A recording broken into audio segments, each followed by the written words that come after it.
this sister. I kind of shortened her bio a little bit because y'all wouldn't hear her. Y'all would be just hearing me here talking about her. So I'm going to run down a little bit about who she is. Quite an impressive resume. And she instructed me on the program. It says Dr. Nteri, I believe, Nelson. And she instructed me that I should give her African name, which is Nteri Renette Elson. And it means the nature revealing harvest to sons and daughters of God. Dr. Nteri is a holistic. I'm going to read her, who she is. Then I'm going to read her formal training. And then I'm going to read her African education. Okay? So Dr. Nteri is a holistic psychotherapist, metaphysician, priestess of Kamit, and teacher of the African origins of ancient wisdom. She is co-founder of the Academy of Kemetic Education, Right Relationship, Right Knowledge, Mod Incorporated, where she teaches an African-centered method of psychological, spiritual, and character development. Wow. Which is underpinned for the history of ancient African Kemet and the diaspora as a way of self-knowledge and healing and health. Renewing the speeches of those who heard, intergenerational exchanges, good speech, and intellectual warfare for the African mind. And Dr. Jacob Carruthers has said, the rebuilding of our African families, the rescue of our ancestors, the repair of our broken lives are the demands that must be met by each one of us. And I want to focus my talk today on this repair of our broken lives. In my new book, Spirit guided me to take my previous work, Secrets of Race and Consciousness. Said it was too dense, too condensed, and to, like a mathematician, subtract out all the calculations and the permutations and just come to the conclusions. And to put it in a form that would be digestible for young people. Because that's who we really want to reach, is the young. It's for the older generations, intergenerational, but we really want to reach the young folk. It's a subject that I come here before you with some degree of anxiety because it's been a difficult subject, but it's a subject that we must work with and transmute the energies of. The title of my book, it's a synthesis of African cosmology of Kemet, and it's entitled The Golden Sun Egg Uncracked. The noon, or the new N word, Negg, the goose goddess who laid the sun egg, the cosmic egg. So we're going to talk about this today because this is the domain in which this subject should be brought up when we talk about good speech and the power, the power of the chemetician and the metaphysician to really transmute the energies, to bring the youth into the noon, or the new N-word. Focusing on this repair of our broken lives. The golden sun uncracked, or unbroken. The egg is symbolic of the entire psycho-spiritual journey of unfolding consciousness. And the power and vibe of words and symbols have become gobbled and distorted as the Metu made its journey into English. The Metu Neter are the pictographs and letters which act as oracle to energetically convey the Neteru, or qualities of divinity. And as an African people, we are millions of years old. When we were with the Metu Neter, the divine speech of the gods, all that we built through the sounding of a word reflected that divinity. And the law of vibration teaches us that words have a vibration, and they may vibrate at a more spiritual or refined level, or they may vibrate at a more coarse, material, and dense level. So when the Metu Neter were vibrating at this higher spiritual and refined level, this contributed to our greatness as an African people. And as we made our footsteps out of Africa, we populated the world. And as such, the Metu Neter, the word, speech, symbols, ideas, have gone forth as a language that has journeyed out of Africa also. As the Metu Neter journeyed out of Africa, it became confused, gobbled, and distorted by its distillation through the English language. If we had infinite time, I could show you symbol after symbol that has been distorted in this journey. You think of all the symbols associated with Christmas and so-called Christmas and so forth and so on, symbol after symbol. As the Metu Neter went out into English, words were negatively potentized to contribute to our demise as a people. And we began to experience a fragmentation, separativeness, and brokenness in consciousness. Its resultant lower vibratory expression has contributed to the deep psychological pain we must heal so that we may return to the source of our greatness. What we want to do is bring our youth to the most primal N-word. The most primal N-word is the nu, or noon, or the new N-word. We must make these kinds of interventions to wrest our youth from this negative potentizing of words. The noon N-word, in contrast to the colonizing N-word, brings us into understanding a state of unitive consciousness and wholeness symbolized by the golden sun egg uncracked. And I always bring this symbol to my presentations as a symbol of what things look like before things fell apart.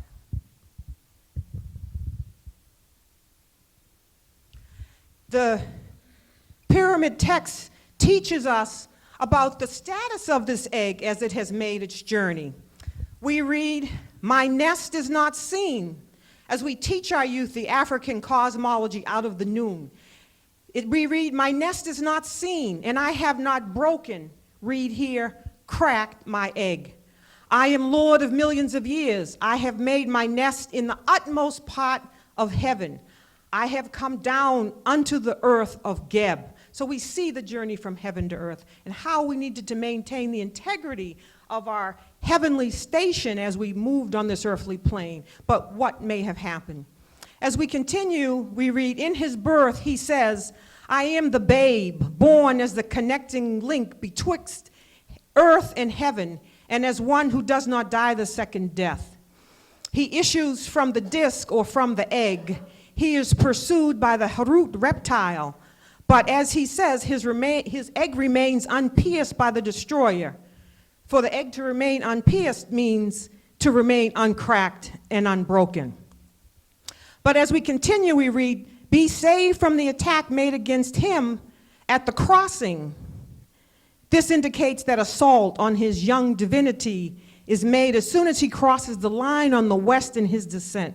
What happened when we moved into the west? He is then the youngling in the egg and subject to the Harut attack. Here, the dragon lays in wait to devour the young child. Now, as an African people, do we feel like we've been under attack? Yes, we have certainly been under attack. And when we think about the being broken or cracked, our white seen is on some deep psychological level as having cracked the egg. I mean, why on a deep psychological level do we call them crackers? Okay? All right. Now, so we want to help our youth understand what's happening. But we bring them from the noon. We help them to move within the waters, bathe within the waters, to be born anew. Neginging in Metu means to destroy or break into pieces. The cracked God egg symbolizes fragmented or broken God consciousness, which Dr. J talked about earlier in some measure. It is the eye that sees. So instead of having the first eye, we have just apartheid. We see a piece and a part of who we are and not our wholeness. The cracked egg is the broken body of Wasur. So our whole story as we move our youth into this African cosmology is to return them to our whole story in this psychological and spiritual journey. It's the result of the descent down the tree of life and the perfect storm in which we now live. So if we are sitting with the toxicity, the pollutant of poor speech, of bad speech, speech that the youth direct all the time, speech that we have directed, that has been directed toward us, speech that we have been directing toward each other. So if we, like that speech, have been bitten by a snake, well, we have certain clear and present options. What are our options? We may lay there and die. Not an option. Is that an option? No. And this is a derivative symbol, the caduceus. It's a derivative of our earlier Kemetic symbols, but the ideation is still there. It's how the Ka succeeds. It's how the Ka spirit takes of the substance of itself to see itself in form. How Ka takes of the substance of itself to have consciousness in form. So we see how we have gone through these different stationings in this journey, both reviled and both glorious, how we are moving in this journey. Second, we may wait for someone to come by and suck the poison out of us. Is that an option? Then we may find the antidote of the serpent and take this medicine. Aha. We must be wise as the wajet. We must be as wise as the serpent. We must learn the application of the medicine. We must titrate back and forth in this healing process to move us through and transmute these energies and redeem. This is too sacred a work to leave in the hands of NAACP. Can they handle that? Why have we left it to them thus far? We know there's no death.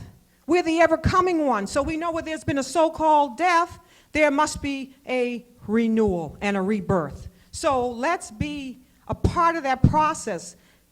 And what may be medicinal for our youth? Let us find what may be medicinal for them. How do we need to direct our research in this area? We are sitting with the accumulated filth of eons of time now, where even angels fear to tread, but tread we must, clean up and clear up. And yes, the intellectual warfare goes on for the battle of the minds of our youth. And yet, at the same time, we have to be assured that that doesn't become an internal battle among us as scholars. We need to be vigorous with each other in our scholarship, but we can't stay away from subjects that may not be popular. We need to build a bridge, even if it's a tenuous one, through our research and reconnection, and then let it strengthen. Let's translate the Metu for ourselves. Let us confer with others who are studied in the Metu. Let us learn other African languages so we can do the comparative study. And let us confer with speakers of indigenous African language so that we can be on this correction course in terms of the way we came and whence we return in our resurrection. We need to redirect our youth to the ancient wisdom. And the African cosmology as a way of return. We even need to turn to other languages like Sanskrit, where the Negus is the serpent. It's the name of the full initiate. In this book right here, the book in Sanskrit. So let us go now to this planetary nature we call Geb. And rightfully so. I mean, there have been 3 earthquakes in this past few weeks. Geb is the god of earth. And let us understand Geb, whose body formed, the earth formed his body and was called the house of Geb. And the goose was sacred to Geb, and he was believed to have made his way through the air in its form. The golden goose on the head of Geb is a symbol of fertility, virility, and generativity. Geb and his female counterpart, Nut, produce the great egg. And Geb is called the part of the gods, or the great cackler. In the Kemetic tradition, the divine goose or great cackler laid the cosmic egg. Let us bring our youth to understanding African cosmology. And when we read the scripture, and sometimes he has upon his head a goose, which bird was one of his incarnations. In many places he is called the great cackler, Negg. And he was supposed to have laid the egg from which the world sprang. So this brings us into cosmic genealogy, and we see here Geb and Nut, and you see the perfect symmetry in their poise here, in their coupling, which produces the cosmic egg. And you see how this would be taken, this symbolism would be taken by masonry and used. You see the perfection here in the right triangle, what would later be called the 3, 4, 5 triangle of so-called Pythagoras. Okay, we heard of that? All right. The most primal in word is nu or noon. The noon word, all right? I should get my cistrine here for just to raise up the energy. Hold on a minute. Hold on a minute. 'Cause you know, when you have lunch, take the time.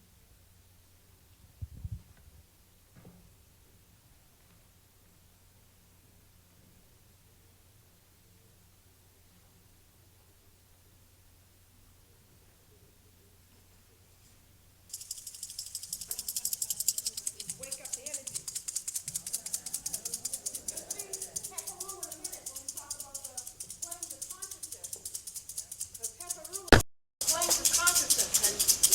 Get on that physical plane with a little food, and the blood is not slow, you know, starting to digest, we can get very physical, but we gotta go to the higher realms to take this in. So I'm going to work on you. All right. Okay, so here we are.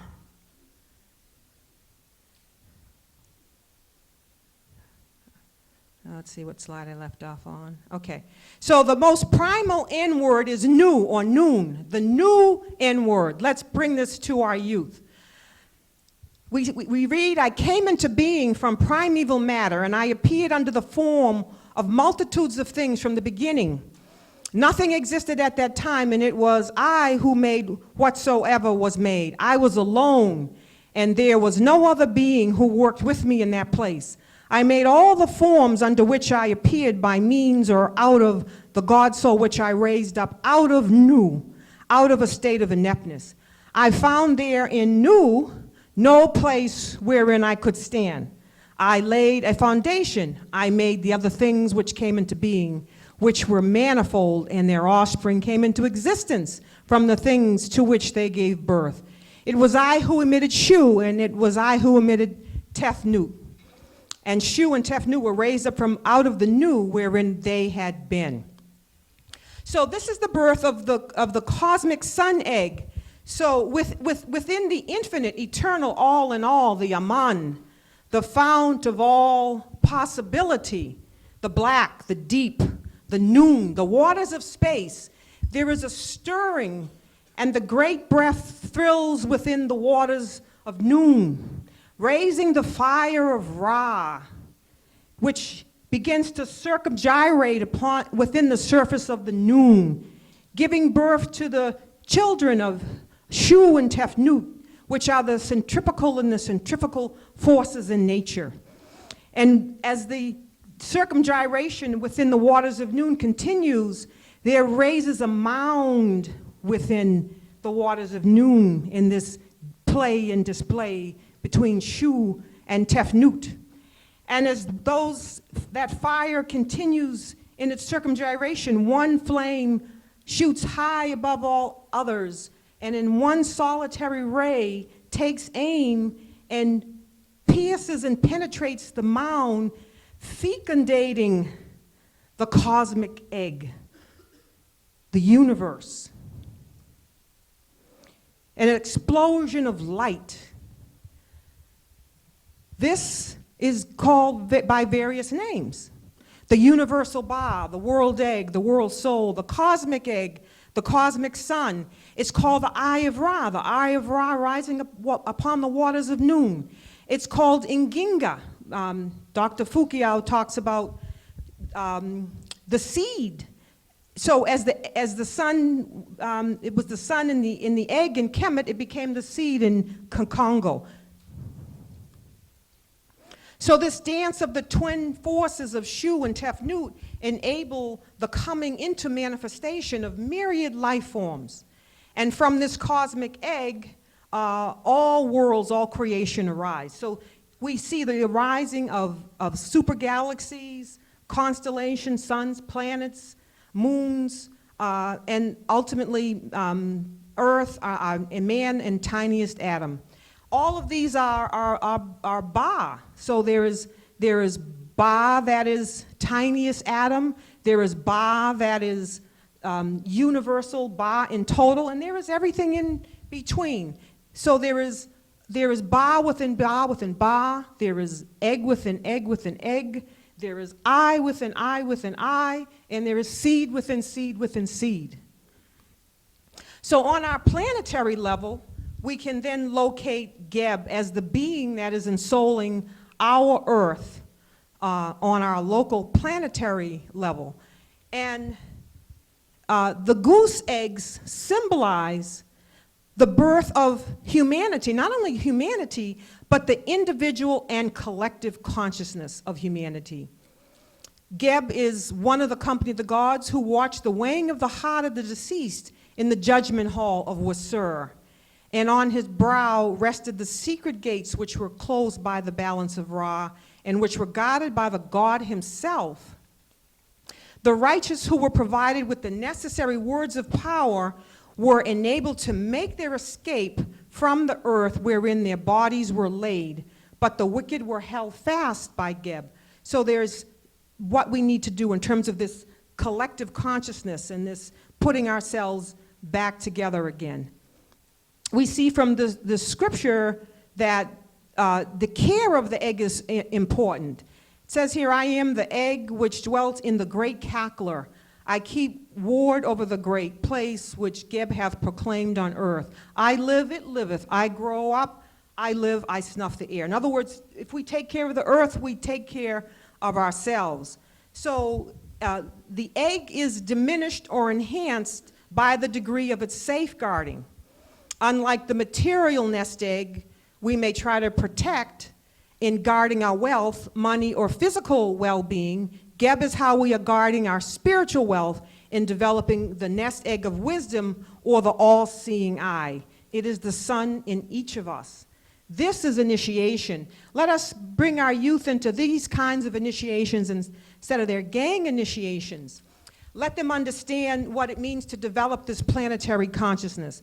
Our ancestors knew of the 7 planes of consciousness and how we make our ascent from the planes the most physical plane, like taking an elevator ride up through the spiritual plane. But the idea is no matter what floor we were on, it was to remember our spiritual or mooring. We fall apart when we are on this physical plane and we forget our spiritual mooring. It was called the Negg, or the bull, or the four-horned bull of heaven, who made this ascent. And Negg also means to cackle.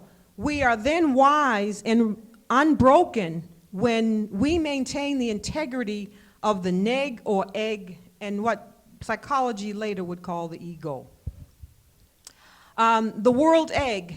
It can be maintained in this optimal spiritual state or in a more materially debased state. And this has to do with our word, our speech, how people are speaking about us and what we are speaking. We are evolving the planetary mind as symbolized by the sun god egg. In other words, what is our work? We are evolving the planetary mind symbolized by the sun god egg. We are evolving to be conscious as the god, or the Neteru Geb is conscious. And what is the Neteru Geb conscious of? Conscious of the care of all of the kingdoms. The physical the mineral kingdom, the vegetable kingdom. We are trying to be conscious as stewards of the mineral, the vegetable, the animal, and the human kingdom, and the spiritual kingdom. These are the names that are given for this Neter Geb. Negg Negg Negg Ging.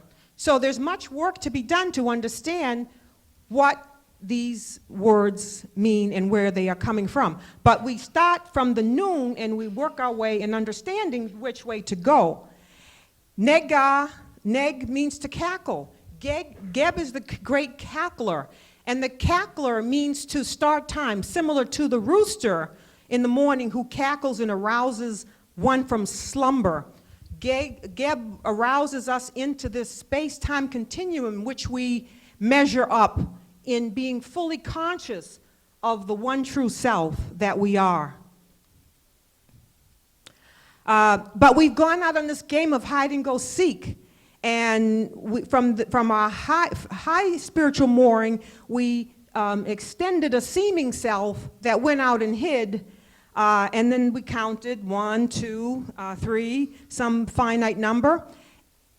And as the one self urges the other seeming self to return, the hiding self is stimulated to return and touch goose. Aha. So we have to remember what the game is. Okay. All right. So let me just, I'm getting my signs here. All right. So just, so let me just say this. All of this is about return. You see the Sankofa, the boomerang, the Niger River. All of these are about return. My book is about reconnecting, especially our youth, with the African cosmology in history. It's about stirring revelation, deep thought, and resurrection out of the quagmire of confusion about words that have been used to describe, enslave, rob, and kill the black man and black woman. It reveals the spiritual and psychological journey of unfolding consciousness, the African cosmology of Kamit, the sacredness of the cosmic sun egg, and differentiates higher spiritual meaning of the new N-word from the colonizing N-word.